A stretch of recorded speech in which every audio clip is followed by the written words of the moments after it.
All right, it is 5:30, and we are being recorded now.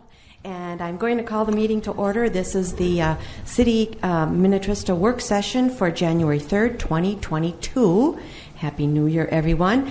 With us this evening, we have staff. Our city clerk is Don Motzko. You don't have your name there. You should have your name. Okay, so we have Don Motzko with us. Council members present are Pam Mortensen and Ann McGregor. Two council members are absent this evening. That's Kathleen Refkin and John Chumperland. I'm Lisa Whalen. I'm the mayor. Also with us for our work session is Allie Paulfuss. She is our director of administration. Today she's sitting, taking the seat, just so everybody knows, normally where Mike Baroni, our administrator, would sit. I've asked staff, David and Brian and Allie to kind of do a rotating basis for our meetings only, so that there's a go-to person if there's a non-departmental question or a follow-up that needs to be made. So that's why Allie is sitting up here this evening, and you'll see Brian next meeting and then David the following meeting. Also, we have Brian Grimm, our finance director, and then David Abel is also sitting out there in the audience, who is our community development director. So with that, we only have two items on our agenda. We have our interview for our Parks and Planning Commission applicants, so I think we'll just get started with that. Do you need to add anything to that? All right, thank you. So with that, we'll start out with Mr. Vickery. Why don't you come forward and state your name and address for the record, and why don't you tell us a little bit why you would like to continue serving? Okay, thank you. Well, my name is Peter Vickery, and I'm at 5879 West Branch Road, Minnetrista. I have served on the commission. I realized I wasn't sure when I was first appointed, but I am the second longest serving member of the Planning Commission, which surprised me, because that means that I have some historical background that I think I can bring to the table on development. When I look back at what I've done, I think I've been most pleased with working on the 2040 development plan, which was outside of the count of the Planning Commission, but it gave me a really strong feel for what the community wanted, because we had a number of sessions where community members spoke, and they all talked about the rural feel of Minnetrista. I want to protect that. And so I really tried to work on that premise. And so along that line, I was very pleased to vote to approve the Little Long Lake purchase of land to protect that lake from further development, which I thought was very good. And then, of course, we also are pleased to start development along Highway 7 for commercial things, which I think will keep that development in that area, keep the rural feel for other areas. So I'd be honored to keep on the commission. I think I've always treated everybody with respect and tried to work out compromises on anything that comes out. So if you have any questions, I'm happy to answer them. Thank you, Peter. Questions? I guess for conversation's sake, how do you feel about the development along 7 as far as the commercial aspects? What do you think is actually going to happen? Well, I think it's a good idea because it is already starting that way with St. Bonifacius and communities to the east. So I think it's a logical place to let that grow. And, we don't have any commercial development, so I think it's inevitable, and so I think planning ahead for it makes sense. Good. Just a comment. I liked your letter. Thank you very much. Oh. It was, you kind of laid out some of the things that you do, like you visit the sites before you go to the meeting. I think that's really important. Thank you very much for the letter, and also for your time on the. Did you figure out how many years you've been on? No.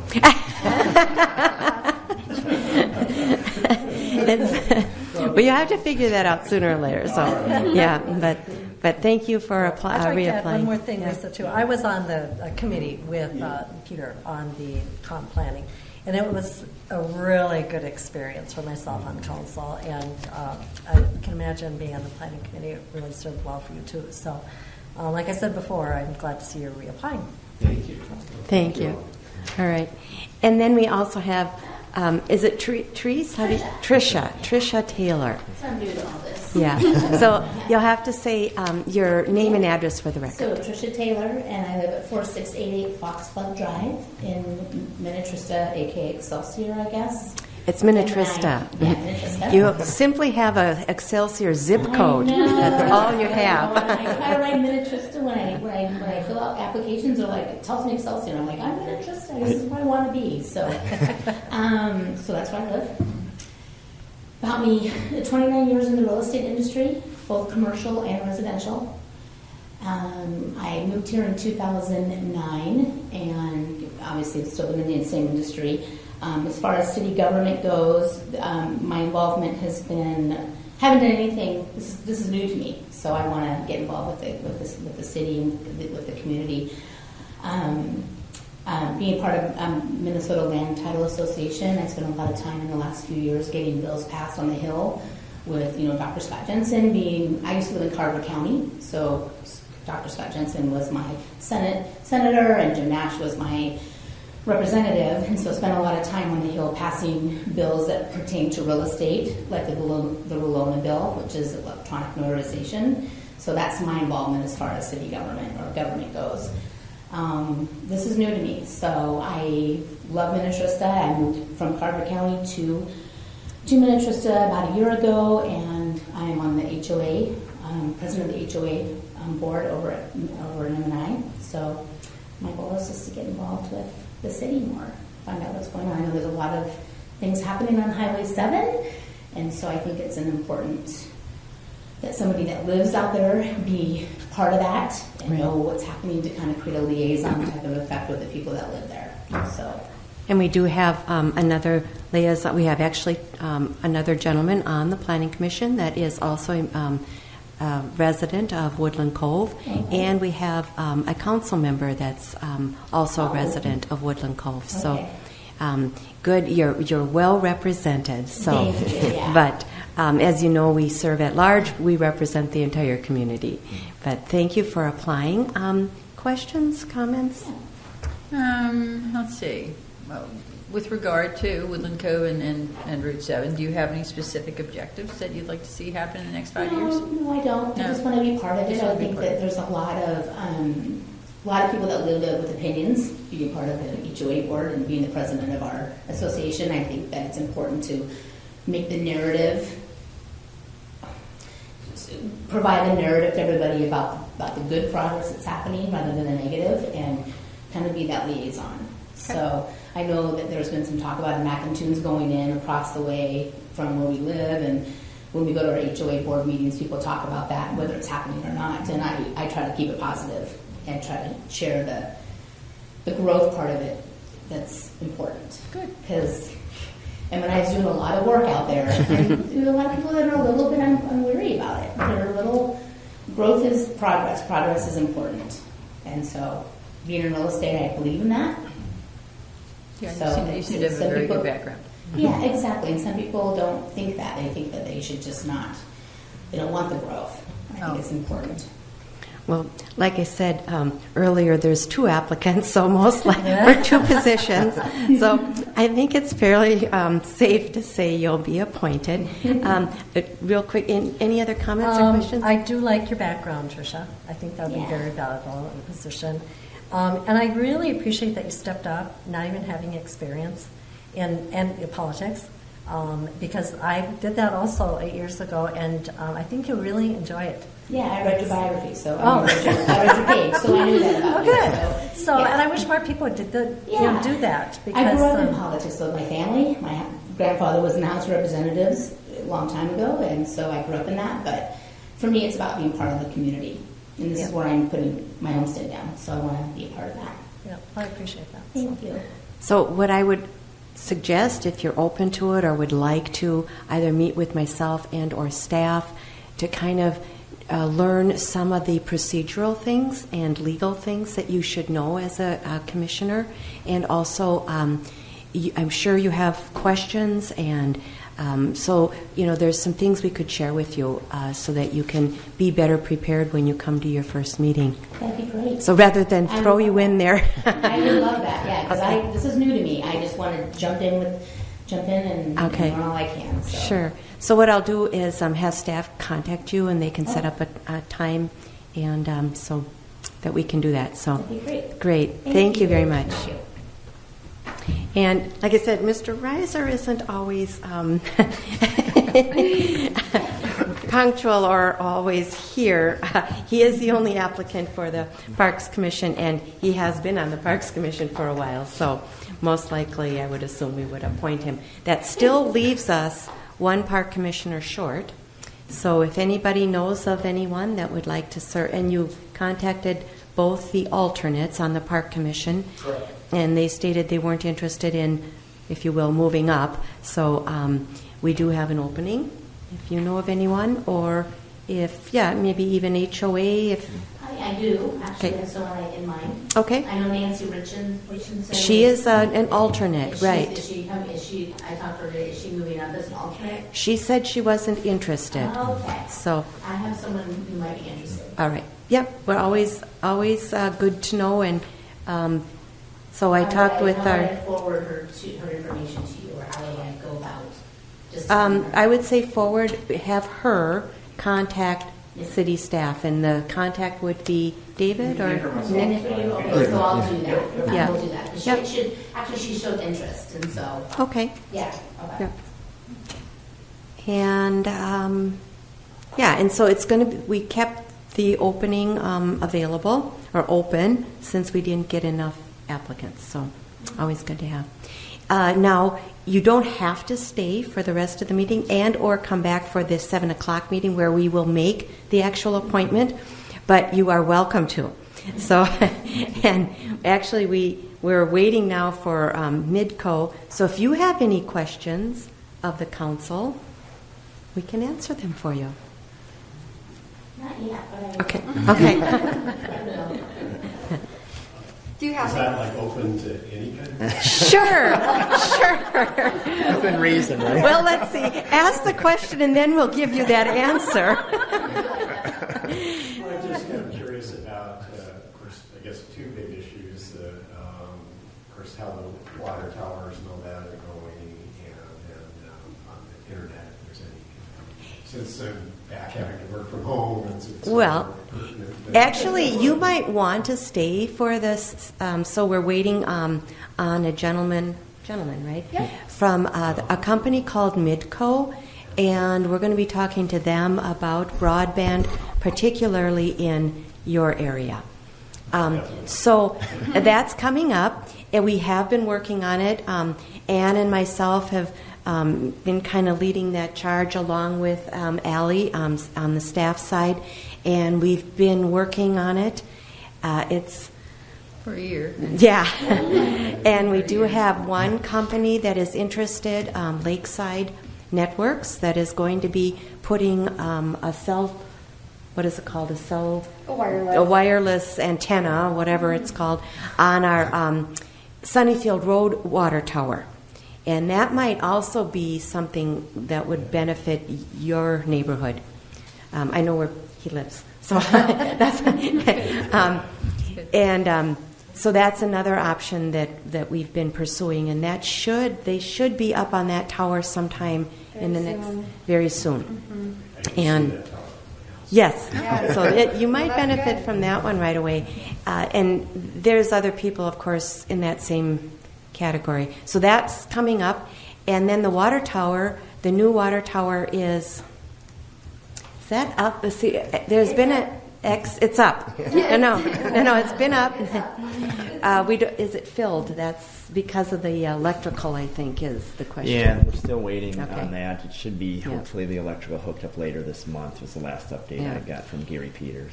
So it's we're a waiting on that. Excel issue, Yeah, we Excel want to energy. say. Yeah. So we've been working with them to try but it's built. We had a ribbon cutting in November. So we're excited that it's almost ready. Oh, that's great. Well, I know our development's very excited about it. That's all they talked about. Right. So. Right, yeah. So, and then we also have something on our website. You want to give some information about You're that? talking about the campaign? Mm-hmm.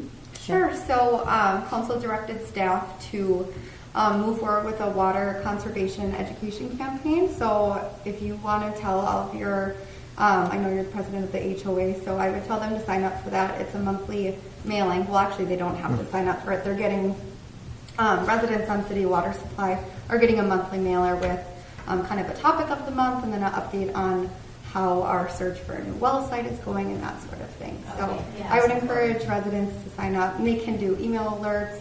Otherwise, they should be getting it in the mail almost. I mean, everyone in Woodland Cove should. Yeah, okay. There's some place that they can find it on the website too. Yep, it's right on that first page. Okay. And I can send you more information on it too. It would be great, because that water's been a big issue for our Yes. the new builds, and there's a political lawsuit going on right now against M&I for some of the Sure. water stuff that's happening, which is kind of a havoc. Right.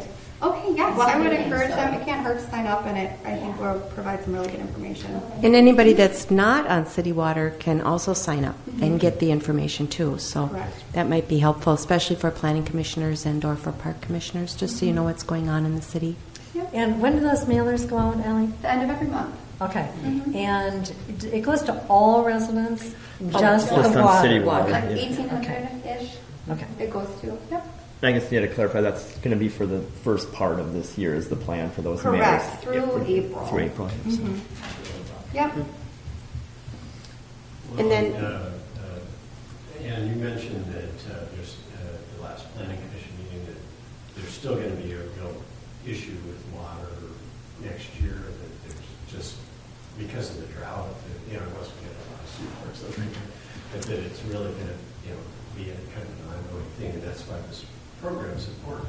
Is that Well, we are trying to, David can address this even better than I can, I'm sure. We are drilling another well, trying to drill another well. Yep. And then we want to make a water treatment plant after that. Yeah, so a well to drill, well, we're looking at drilling 2 new wells. So we don't really have a water quantity issue. We have an issue of water usage issue. We are one of the highest, if not the highest, water users, residential water users in the entire metro area. So, I mean, when you look at that says we're using an enormous amount of water, because a lot of people say, well, how come they didn't have a water ban or this community didn't have a water ban? Well, when you use the quantities that our residents use, we end up with a water usage issue. That's one of the reasons we're trying to do this educational program, and we're also going to be looking at other issues such as drilling new wells, but we have to do an educational program in order to get permission from the DNR to drill new wells. So, and to drill a new well will take about 18 months to get it up and running because we have to do test wells. And as we found out, the one that we did recently wasn't producing enough. So now we're going to go to a different location, try again, and if that doesn't work, then we have to go to a different plan. So it takes a while. You can drill test wells, but you can't drill a permanent well without DNR approval. And in order to get DNR approval, there's certain steps you have to do, and loops, and that you have to hop through. So. Minnetrista is growing so fast. I mean, the feedback I'm getting is Minnetrista is growing so fast. We're not really. We're not growing so fast. I lived in Harvard this whole time, so I'm like, I didn't grow that fast. I lived No, in we Minnesota aren't. for 5 Yeah, years. there's other areas in the you metro, know. like Dayton. If you go, I mean, we're not to. Yeah, We're not that fast. Dayton put in 400 new units last year. We put in 800 due by the end of next year. and Corcoran, they're also just exploding, and that's one of the reasons our comp plan has been very important because we want to have managed growth, and that's what we have had. I think last year we had about 150 new home permits, so that's manageable. I don't think we want to be in that 300 to 400 new units a year. We don't want to be there. So, a couple questions. First one is, well, Ammoni's shooting for 800 for next year in their new development.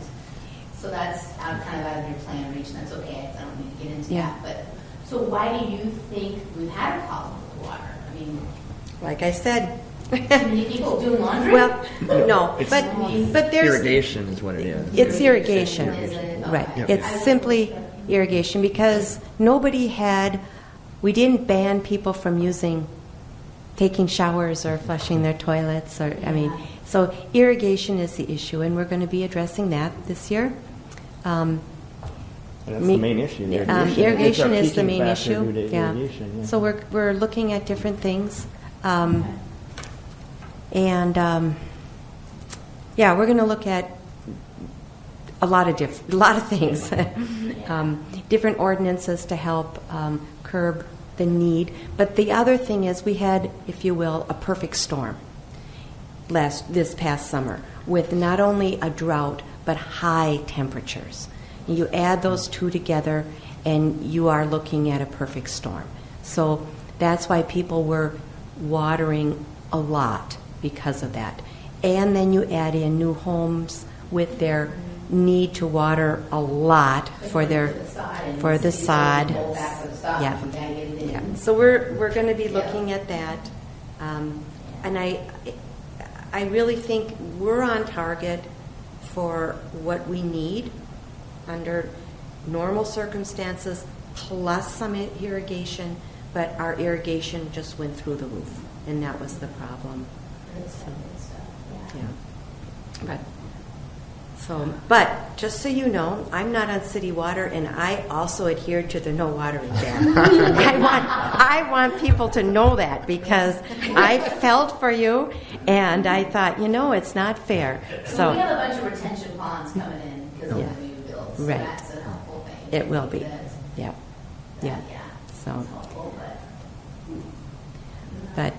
So in the planning, just so you know, I will be at your first meeting. So in January, you will have one. So I'll look forward to seeing not only you, but the full planning commission there. So, and we're still, I just saw somebody pull in, so I'm assuming that's going to be I bet it's the microphone. Mikko representative. I tested this out earlier, so what's the better Person's name? Andrew. Andrew, okay. There we go. Okay, good. This is the remote.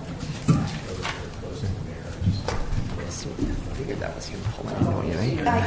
I don't know who else would be. Yeah. Let's see.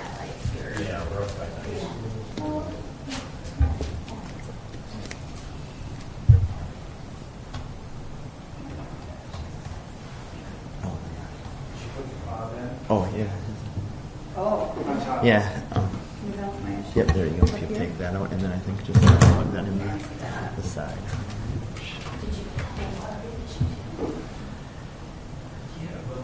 Oops.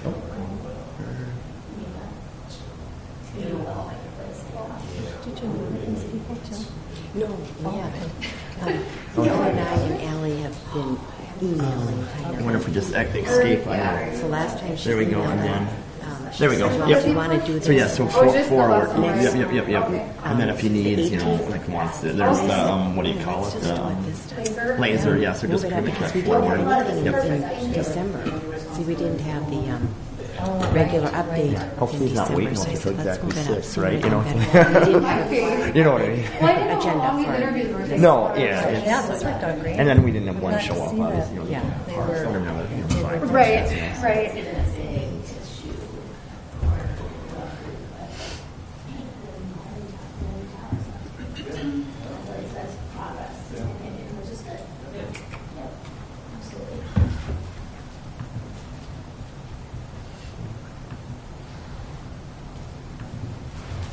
Sweet. Come on the top of any of the packet materials at first while we're waiting, or just wait for the presentation? I mean, it I should don't be know. in Did it. you guys want to talk about any of the packet materials or wait for his presentation? I think we need to wait because, Yeah. well, He might be able to I think answer he's a lot of coming. it. Yeah. There you go. There he is. Okay. Hi, Andrew. You're not late. We just finished early. Oh, so yeah. Well, I can just give a brief introduction if you'd like. Please do. Go ahead. Everybody, this is Andrew Curley from Midco. We've been in talks since September-ish, and he has provided a proposal and presentation, which he will go through tonight. So with that, you can just take it away, Andrew. Yeah. It's a paper copy of what's already up there. Okay, thank you very much. Thank you.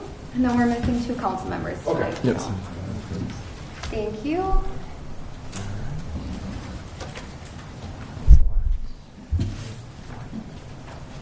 And then there's a clicker up there, and you can just go left and right. We'll move the slide for you. Perfect. Well, thank you for having me. As Ali mentioned, my name is Andrew Curley. I'm the Director of Government Relations with Midco. And I thought what I'd do today is kind of give first a little background on who we are. I think maybe you've heard of us, but maybe aren't familiar, so I thought it'd be a good place to start, kind of who is Midco, and kind of go from there as far as what our proposal is for Minnetrista. So first and foremost, Midco, we're a Minnesota born and bred company. We started in 1931, so just in December we celebrated our 90th anniversary as a company. We started as the Wellworth Theater Company in St. Paul in 1931, and it was called the Wellworth Theater Company because our founder wanted it to be well worth the dime that customers were paying to see the movie. That's kind of a principle that we've kept, and we've got a conference room in our office called the Wellworth, just kind of remind us of that guiding principle. We've kind of, over our history, been a radio company, cable TV. We started the first cable TV station in South Dakota. Our current corporate headquarters are in Edina, and our operational headquarters are in Sioux Falls. Those kind of our 2 main offices. We serve 5 states and about 1,700 employees across that footprint. We serve almost 500,000 customers across the 5 states we serve. And partner with over 400, closer to 450 different communities from a service territory perspective. And I've got a map here, a couple of slides as far as where that all looks like. A little bit about, so kind of that progression we've gone from movie theaters, radio, we had call centers, and over the last 30 years we've been a TV a video service provider, telephone provider, and now our main line of business is broadband internet service. So that leads to our fiber network, which we've got 11,000 plus mile Midco owned and operated fiber network, primarily across the Dakotas and Minnesota. And we pride ourselves on, we call it 5 nines of reliability, but we have a 24/7 network operations center that oversees our fiber network, video cameras, cuts, anything like that. We keep on top of that 24/7, 365, and then we have what we call redundant routes. So we try to design our network in a way that any community we serve, there's fiber coming in from 2 different directions. So if one direction gets cut, all service can go the other way. That helps us ensure that reliability that our customers expect from us. So this next slide is that kind of the map of what we call our Ponderosa, which is so our entire service territory is primarily, again, North and South Dakota and in rural Minnesota. So I can talk about Greenfield here in a second, but Greenfield is actually the first foray into Hennepin County. So we don't serve the metro area, we don't serve St. Cloud, we don't serve Duluth, we don't serve Rochester, Mankato. Moorhead is our largest community in Minnesota, and Sioux Falls is our largest community across our entire footprint. We say our average community is closer to 500 than 5,000, so a lot of small and medium-sized communities is where most of our network is at. So again, mostly the Dakotas and Minnesota. We do cross over into Wisconsin a little bit, and then we're in Lawrence, Kansas as our outpost down in the south end of our network. Talking a little bit about kind of our investment in that network. We're a company that doesn't like to rest on our laurels. We are always investing in making sure that we have the latest and greatest in technology for our customers. That's how we went from that progression through the types of companies we've been. And today that is primarily fiber focused. So this last summer we announced our Fiber Forward initiative to invest $500 million into upgrading our existing network. So Most of our, about 95% of our network currently has access to gig internet speed, so 1,000 over 20 service. We are upgrading a lot of that area to really increase the our upload speeds, which is what most people, that 20 can go up to potentially 200. So we're investing in fiber. That also means all new builds for us are 100% fiber to the home. So any new build that Mikko does is 100% fiber, where our traditional network is kind of what we call a hybrid fiber coax network, where it's coaxial cable, which is a lot of traditional cable TV delivery method. So we're investing in $500 million in our network with the plan to get to 10 gigs of symmetrical speeds within the next 5 years or so. So just for a reference, the current FCC definition of broadband is 25 by 3. We're talking 5,000 by 5,000 is what we can provide in new areas with kind of a roadmap to get to 10,000 by 10,000 over the next couple of years. Mikko community involvement. This is something we like to highlight because our CEO, phrase he uses, he wants us to be a force for good. That means what's good for Mikko is good for our communities, and what's good for our communities is good for Mikko. We want to be not just a service provider, but a community partner with any area we serve. So that includes being part of the chamber, investing in economic development initiatives. We have a Mikko Foundation, which gives out grants to nonprofits in our service territory. And we have a program called Mikko Acts, which is employees have the opportunity to use volunteer time off to get back to the communities we serve. So, for example, some colleagues and I did a Rake the Town initiative in Sioux Falls, where we community organizations rake the town of yards of senior citizens. Like that kind of thing is something we do on a regular basis. So it's something that we're committed to being a good community partner anywhere we serve. And the other one we'd like to highlight is our customer support. And this one we're lately particularly proud of because this is the first time. We were just recently named the #1 residential internet service provider in terms of customer satisfaction by J.D. Power and Associates in 2021 for their West region. So in the Western United States, they named us the top customer satisfaction company for residential internet service. Something that I know our customer experience teams take great pride in, making sure that we're treating our customers well, and when they have an issue or an inquiry, we're being responsive and taking care of them. So kind of talking about how we do that. So for an area like Minnetrista, it's the same for Greenfield. Any service technicians would be based out of our St. Joseph Technical Operations Center. It doesn't mean they'd be driving from St. Joseph every time they need to. We have service techs based. We try to have one within 15 miles of every customer we have, so that we can be responsive to the needs of customers. But they'd be based out of, reporting, from a reporting perspective, be based out of St. Joseph. We are, to our knowledge, one of the only, if not the only, internet service provider that does 15-minute service windows. So you call us today and say, I need somebody to come out on Wednesday. We're not saying we'll be there between 8 and noon. We say we'll be there between 9:15 and 9:30, and we hit that 98% of the time. So it's something our technicians pride themselves on as well. And then we have 24/7 call center, and actually we see more and more of our customer interactions going online. So we have a team that's dedicated to responding to Twitter inquiries and Facebook inquiries. We, as a customer myself, I actually use the text. So if I got something going on with my router, I text in and they respond that way. So I don't have to call anybody. I can just get a response via text. Or we have a chat bot on our website. So you go to Minnetrista.com, they can pop up and say, how can we be helpful? And there's a team responding to that. So customer support and customer satisfaction is something of great pride to Mikko. So a little bit about our proposal and how we got to Minnetrista. I think some of you are familiar, we just built out Greenfield in 2021. But you're not complete yet. We are about 85%. Yeah, okay. So yeah, our 2021 build is complete, but it's about 85% of the community that we completed. Yeah.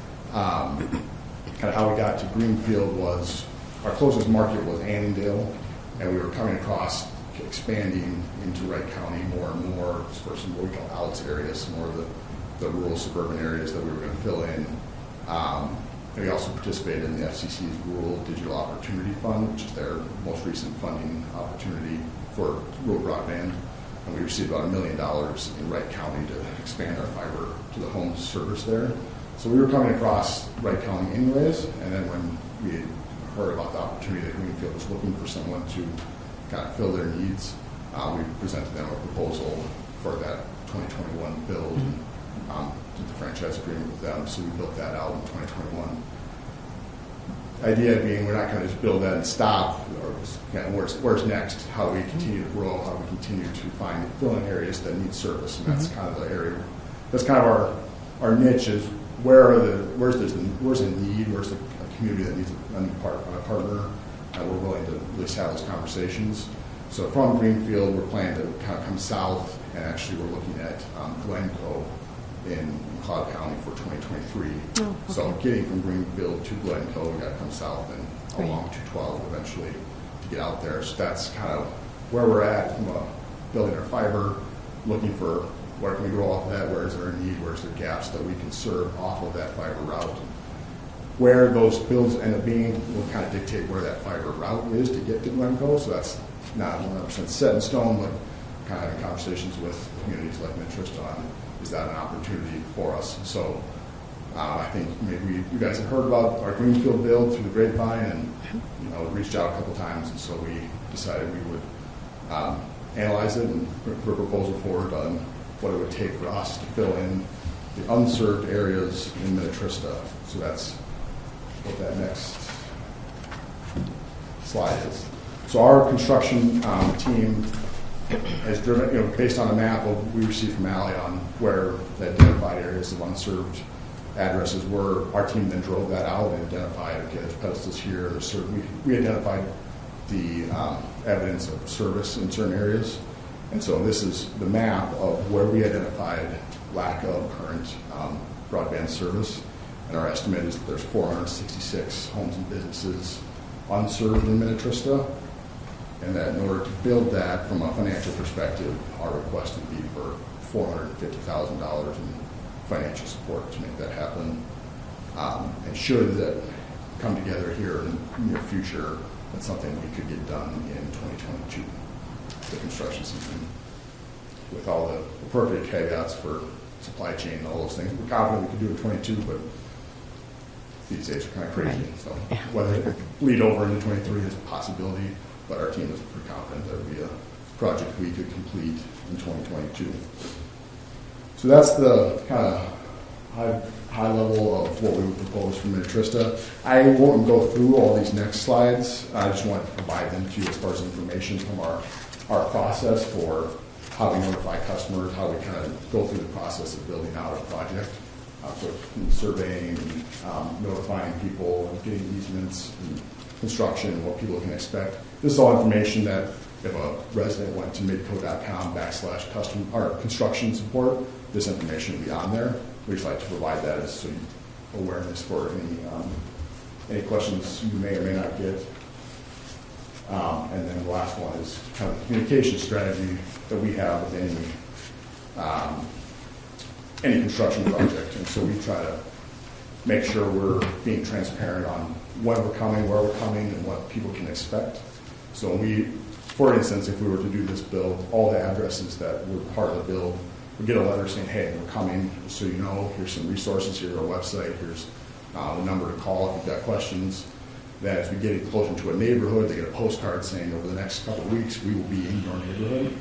And then when they're going to be on your block, you get a door tag saying, hey, we'll be coming through potentially your front yard or wherever we end up being easement-wise. We'll be coming through in the next couple of days. If you've got any questions or concerns, here's a number you can call to get those questions answered, and then follow up once we're done with, hey, now we're done, here's how you can sign up for service. Try to be over-communicate. It's always a good practice when it comes to these kind of things, because it is a construction project and it can be disruptive to a certain degree, and try to be as minimally disruptive as possible, but there's always questions, always got to make sure we're identifying the existing utilities and all that kind of stuff. So people will know if we're in their neighborhood, so we want to make sure they know why. So that is all I have, and we'll be open to questions. Let's talk a little bit about the map that's in our packet. Yeah. Can we bring that up? Just His map or the one I provided? the one that is in our packet. Is this the? That's on page 9. Your map is really hard to see, Oh, but maybe we can figure it out, putting them two together. It's the same thing, isn't it? Well, it's not Mine's exact. missing a few. I mean, mine, just to give you guys an idea, this is me Okay. physically clicking where I think there isn't service. So it's Oh, very so- estimated. and we used this, Okay. Ally provided this to us, we took that as our starting point, and then our construction team drove out the Okay. entire area and identified. And From there, these- trained So eye, you would there's- do more. Yeah. You would do more than the map that's in our. based on what in that- we identified as where we think there is not service today, Okay.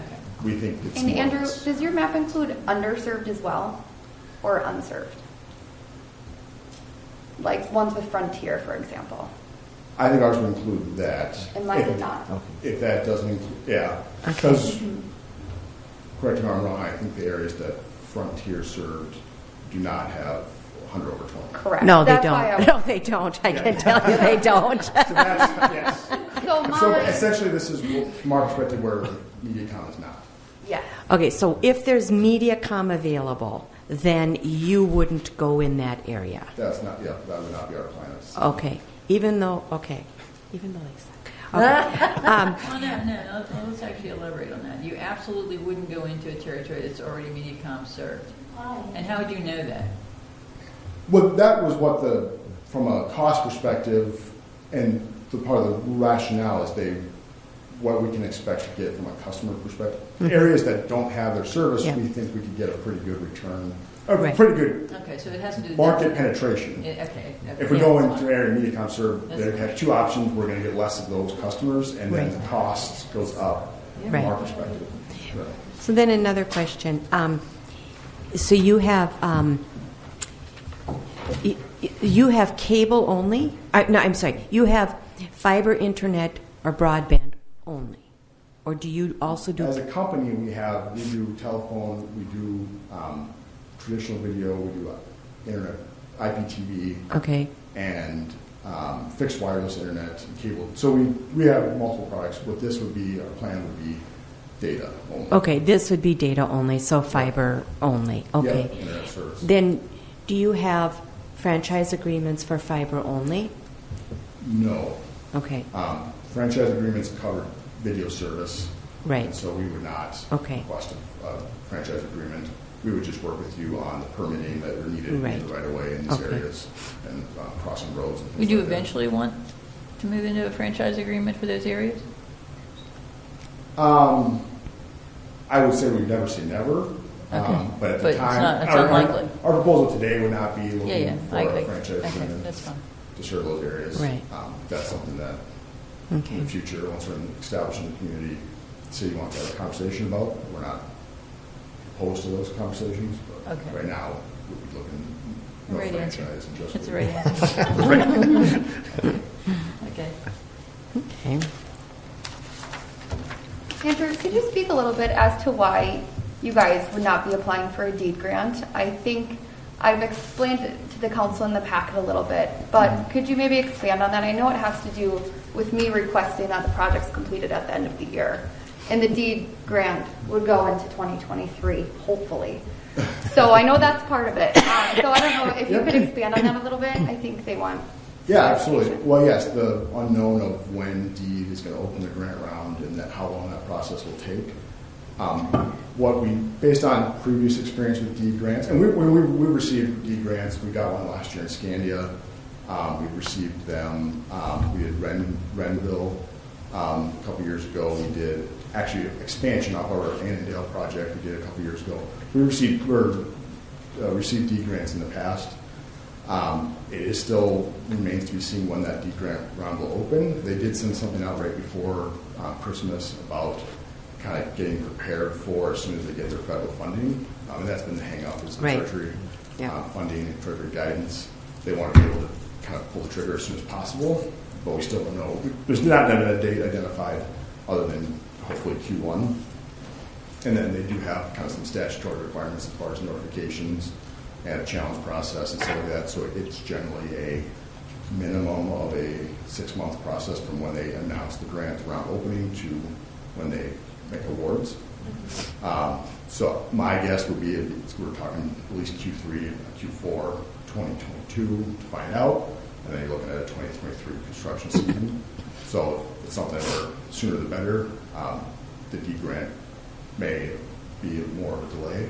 And from our perspective, we've been in conversations since we knew a D grant round was coming with other communities, and from just chances of getting awards, we don't want to put too many awards in, and they do try to they're legally required to make them geographically dispersed, so they can't put all of them in one part of the state. And so we are looking at some projects that would potentially be considered within the same region, and our likelihood of receiving them will go down. And just being transparent, we've been in conversation with some of those communities for a while, and then looking to apply for those. And it's a challenge. I know there's been awards in Minnetrista, ours in Scandia, but in general, they're very opposed. They don't like the idea of putting grants in the 7-county metro. We were one of the few last year that got one, and it wasn't all that big. And For that reason. We were the other one, Scandia. In Scandia, yes. And we got $90,000. Yeah. So they put 170 total in the 7-county metro, and that was even kind of pulling teeth to get them to do that. So just from the kind of some of the factors that we would say that's more than likely not the best route. That's not saying we would be 100% dead set against it. We just don't think that would likely be the best route for this. Okay, thank you. So are you talking to other cities right around us at all? At the moment, not like as far as right this far along. For 2022, we're doing a lot in Wright County and Sherman County. We did finish Greenfield. We had some initial conversations with Glencoe about 2023. Okay. So those are kind of the closest ones to this area at the moment. Once we build fiber through, we'll be looking for expansion opportunities off of that over the next couple of years. How you have this financial assistance requested. How accurate is that? I think it's that number gives us the best. Maybe it's what we thought was our fairest offer as far as what we would be willing to contribute ourselves. I mean, it's something we're open to having conversations about. We can't come way down from that, but if it's something we want to talk about, we'd be open to discussing it. What I talked about with Allie too is the discrepancy between where you may think there's service and where we think there's not service. If the number or the actual cost of the overall build is lower than what we think it is today, our request for funding will go down proportionally. And what we do with like grants is we say it's going to be a $2 million project and we need 40% of it, so we need $800,000. Well, it turns out the project only costs $1.7 million. We're not still then asking for the $800 for reimbursement later on, where it goes down proportionally. Our portion and the funding source portion goes down proportionally. So if the overall cost of the project goes down, what we would ask for on the back end as far as Then goes down. What And about that's the maximum, right? Yeah, I think we would if we ends up being way more expensive than we were estimating today. We're not going to come back to you and say, sorry, you guys owe us way much more money than we told you. Okay. 450 would be. That would be the max, or Yep. potentially the max. Okay. Yes. And you said there's maybe some wiggle room there. Yeah. We'd have to see what our dollars are. So Andrew, can you speak to so Andrew and I spoke about when payment would be due, and it's when the project would be complete. So hopefully end of this year if we move Yeah, we would. Yeah, so that's what we do with so we just completed actually our Scandia project so we were awarded last February. Would have been we built that February. project this year, so we're done in Scandia this year. We are now doing the wrap up process for pulling all the invoices and how much it actually costs, and we'll submit to deed and say, here's how much our request is. They give us $89,000 was the max. If it turns out that whatever percentage we requested in our application is less than that, we'll ask for less than that. Yeah. On the back end, yeah. So once we know all of our actual costs, then we'll come back and say, here's how much it ended up costing, here's our request for reimbursement. Is that kind of monitored as the progress goes on? Estimated, yes. And some like labor costs, we don't know because we do use contractors for a lot of the actual labor. So we don't get billed by them until afterwards. So we can estimate that, and we're pretty accurate, but I wouldn't want to say that we know to the penny exactly how much we spent so far or how much it's going to end up costing when we're made the project. Right. Okay. And also, what is the installation cost for the residents? Usually a $100 installation charge. And then right now, as far as like rates monthly, our gig service is $99.95 for internet service. And then there's lease a modem, it's $4 a month. There's other fees associated, but $99.95 is the current 1,000 service package. Okay. And when would you be able to get started? The plan would be the 2022 construction season. Mhm. Obviously, April? Minnesota, that might Is it April?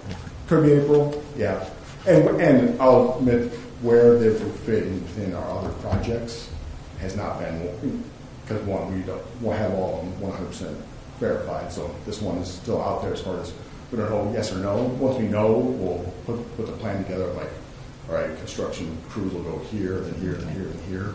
So construction season starts April 10th. I can't say that they'll be in Minnetrista April 10th, Right. but it will be within that construction season and planned out to be completed by December. So when do you need to know from us to put us into your plan? Ideally, I would say early to mid-February Okay. would be, because it gives us the time then if it's a no, we would identify other projects that we want to squeeze in. Right. We've got projects that we know we're going to do, and it's just a matter of the 22 or 23. Some of that funding we got from the FCC that give us 5 years. We kind of slot out a little bit of it every year. We might do more in 22 if we don't end up doing interest, so we want to make sure we have adequate time before April to plan for that. So Okay. February would be ideal. What was your agreement with Greenfield? And I can find out if you don't want to tell me. That's a good question. I know the mayor. When we analyzed that project, we did not actually request funding. So that was a Midco, all our private capital. Why was that? So why did you do that one, not requesting funding? Because they're a pretty good sized community too, area-wise. I think part of it was we built both the core and the more spread out areas too. Okay. And all of that was unserved. They didn't have a Yeah. other provider at all in any other areas really, Right. other than I think they're Frontier or Century, one of the two. Mhm. So that was the only provider there. So we built out the entire thing. And just the way the financials came together, it made sense. Okay. Okay. Well, they like you. At least the mayor likes you. So just saying. It's been a very positive experience, and Yeah. I mean, we try to be a good partner in a community like that, and that one has gone well. Yeah. I think it's got word of mouth gotten to other ones. It did. So, Yeah. Besides the supply, issues with supplies, Yeah. are you having issues with labor at all? Because that has been an issue with a lot of companies. Yeah, I mean, it's definitely a challenge. What we try to do is lock in contractor labor for multiple years. So we've got a lot of our contractors, we've guaranteed them work over the next 3 years. So we know this company can commit this much, hours to us over the next 3 years. So we've kind of been able to build that into our plan of we know these are the contractor resources we have available and can build out our plan based on that. So we're pretty confident, at least over the next few years, of what our labor situation looks like. Okay. So I did have to provide the caveat on some challenges that may come up because you never know. I would say we're very confident we can get this done in 22. I just know our construction team would not want me to say we wouldn't sign an agreement that said They're saying you promised what? This is 100% guaranteed. I think we're probably 90-95% certain that will be completely done, barring some other roadblock that I don't know of today. And if it was, it would be maybe a little bit bleed over to 23, Right. not all of it or not. But when you say kind of carry over into 23, then it would be the 23 construction season Yeah, there's too. yeah, So, there's definitely yeah. a season in Minnesota we can't. Yeah, right, exactly. So, But there also is a possibility we can get all the underground portion done, and then maybe some follow-up. There's some things we can do in the winter. Okay. So okay. that would be to be seen type of Mhm. thing. And we do it where we call them ponds. It's larger than a neighborhood, but it's kind of a chunk of Mhm. project. This project would probably, let's say, 3 different chunks. If one of them's done, we can turn that one on without the other ones being done. So more than likely we'd have like maybe 2/3 of it done. And so they're more likely to be customers we could hook up in 22. even Right. if 100% of the project's not done. Okay. And then the other thing, so I'm assuming this would be a contract. And Yeah, the funding, as far as, yeah. right, but also would the contract specifically state where and time frame wise? I mean, again, Yep. you would say 2022, 2023. I mean, so that Yeah. so that you're held to a specific time. In other words, you can't just come in and do 100 houses and then 4 years later do the rest. in You know what I'm phases saying? Or something, right? Right. Three, Yeah, four for- phases. yeah, we phases. would be willing to commit to a certain date. Okay. And I would go back to our construction team and say, what's the Okay. most comfortable date? I would say probably sometime mid to late 2023. We'd want to give ourselves Right. room to say I understand. something Yeah. right. But Okay. yes, we would. It would. I can say with pretty much 100% certainty, 2023 would be the absolute latest. Okay. So is this total construction cost? That's not total project cost. I'm just trying to figure out where the percentage even came as far as obviously the 450s in there, and obviously the mayor stated, hopefully there'd be some wiggle room, or some negotiation there. But Yeah. I mean, what percent? I'm just out of curiosity if you can share, contribution from us makes it feasible, I guess. So yeah, this number is, I think it's roughly 17% of the total Yeah. cost, and that's estimated right now. But I think we feel like the number we put forward is a fair, from our perspective, what we think can get it done. So somewhere in the at least 400 range is something I think we would say would be, Required. yeah. Mhm. I'm not trying to be evasive. No. I'm not, don't want to put a number on it because I don't want to, if I said 400 and you said, 390, we might say, yeah. Well, and I guess from my perspective, the important part is that it's capped at whatever, if you end up having $3 million worth of costs, you're not going to come back to the city and we had additional indirect costs, Correct. construction costs, et cetera. Yeah, it's We've- going to be whatever number we come to agreement on, that would be the most we would ask for, and recognizing if we go over cost, we might be stuck with it. Okay. Okay. I think those are the only questions that we have. I think that I like what I'm hearing. I really like what I'm hearing because the area that you have on your map, those, except for my house, isn't in there. What is that? It looks good, and I would agree. I think those are the areas that are not served by MediaCom, and they are primarily just Frontier, and I can tell you Frontier is not very good. Okay, I can't say that on camera, can I? I don't know. Anyhow, so and I really like the 22, 23 build out, and the more we can do in 22, the better. I think the only thing, and I've spoken with Mayor Johnson, Brad Johnson over there in Greenfield, so I've talked to him numerous times, and like I said, they've been very happy with your performance over there so far, and he's said nothing but good about you. So that's good. So you should probably give him a discount or something. But the only thing is the financial assistant requested, and I think we'll have to work with staff and come up with a number that is doable for us. I think we can work it out. I really do.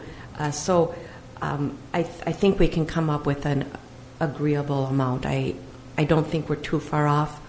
And I don't want to throw a number out there either tonight because I do need our staff to kind of review it and tell us what we think we can feasibly do. So with that, any questions of us that you might have? No, I don't believe so. I mean, I think the Greenfield experience has been positive from our perspective as well. And I can tell you, we do a new project, we kind of estimate how many customers we think we can get, and we've far exceeded that in Greenfield. I think it's been a good relationship both ways. We've been very happy with the experience we've had there, and that's why we're looking for more opportunities like that in the area for areas. And that's going back to the question of areas that don't currently have service. I think we've seen in the pandemic that people really need good residential internet service. Right. So the areas that don't have service are areas that we think we can be a partner to fill those gaps in, and Greenfield kind of confirms that for us that, hey, there's nobody there and they were eager for a good service provider, and we think we can fill that need. Can likewise do that here. Yeah, good. All right. And the last slide has my contact information, and I'm open to any follow-up questions that may come up in future days. And Okay. Allie and I have been in touch and continue to be. Well, and we really appreciate you coming out and sharing this information with us, so thank you very much. Thank you, Andrew. Yep, thank you. Thank you.